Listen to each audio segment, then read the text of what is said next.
The full moon Aries eclipse is October 8th, 6:51 a.m. Eastern Time. Yet we will feel that intensity of the eclipse for a couple of days before it is exact.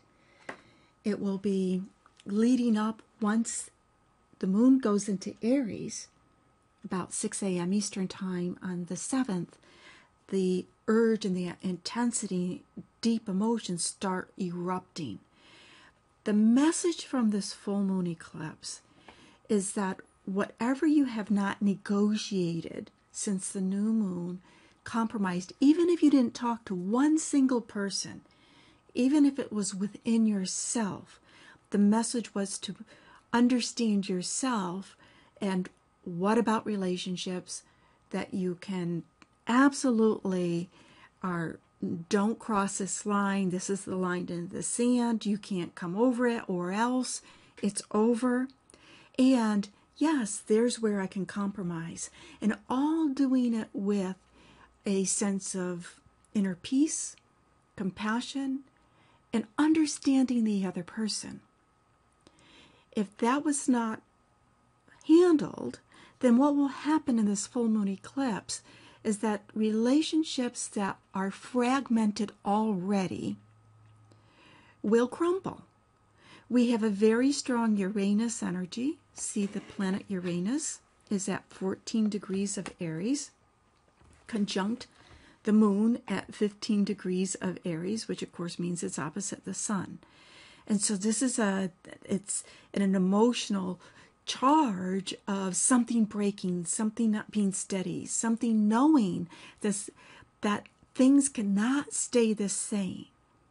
And at times it can be sudden, but usually these sudden eruptions are a long time in making, and then you get to a certain point and it's like, okay, I can't, no longer, this is it. It's like tolerating and tolerating and tolerating, and you're finally, I can't tolerate this anymore. Whether it's something as major as a long-term relationship or relationship with either, which also means not just a relationship with a significant other or a lover, relationship with work. I'm not going to put up with my work anymore. Or something in your life, like I can't handle this mess anymore in my closet, in my room. I just need to take time out and clean it. That's enough already. So many times it does build up, and then there's that. Absolutely, it needs to change. The other extreme significance about this chart is Venus is square Pluto. Very, very close.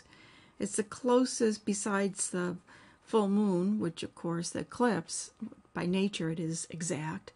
It's the next closest aspect between two planets. And Venus-Pluto can be very intense, very passionate, but it also can have an urge, it can have a little bit of a jealousy or control nature. So if you have there's a control side to you around your relationship or in relationship with life in general, that too will be brought to the surface to be evaluated. And on the 4th, Mercury started going retrograde. So there is a lot of rethinking. And anything that is suddenly shifted around the full moon with Mercury retrograde, even if it's no going back, you will process it. There will be a processing of it at least until Mercury goes direct, which is on the 25th of October. So this processing time can come up for you. Now, the fun side of this energy represents wanting freedom. Give me a break. Maybe I'll take the day off.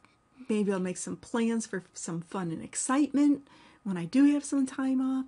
It's a desire to be free. It's a desire to live your own life and feel that it is your life, that you aren't being controlled by circumstances, by relationships, by money, by anything that's outside of by feeling as if you're doing the thing that everybody else wants you to do. That desire to be free and have balance in your life is extremely important. which goes back to the nature of the cycle we're in, which is the Libra cycle, of creating balance and harmony in your life. You will see there's a grand fire trine between Jupiter, Mars, and the moon. And a lot of times the trines are, you just capture the wave and go with it.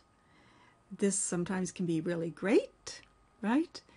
And sometimes it can be, you could feel that it's a little bit out of control if the wave, if the current in the stream is stronger than you anticipated. But there is this vibe of catching the wave and going with the flow, going with the energy. And that Pluto energy, even though it's exact Venus, it is in what's called orb. It is in impact with the full moon itself, with the eclipse itself, creating this fundamental urge for transformation. So pay attention during this time. Find the center of your own personal wheel, which creates where you can find that balance, standing on the balance beam of life, the teeter-totter of life, and being able to experience all the different parts of your world and to evaluate what's in balance, what's not in balance, and what more you want to incorporate to have the life you want.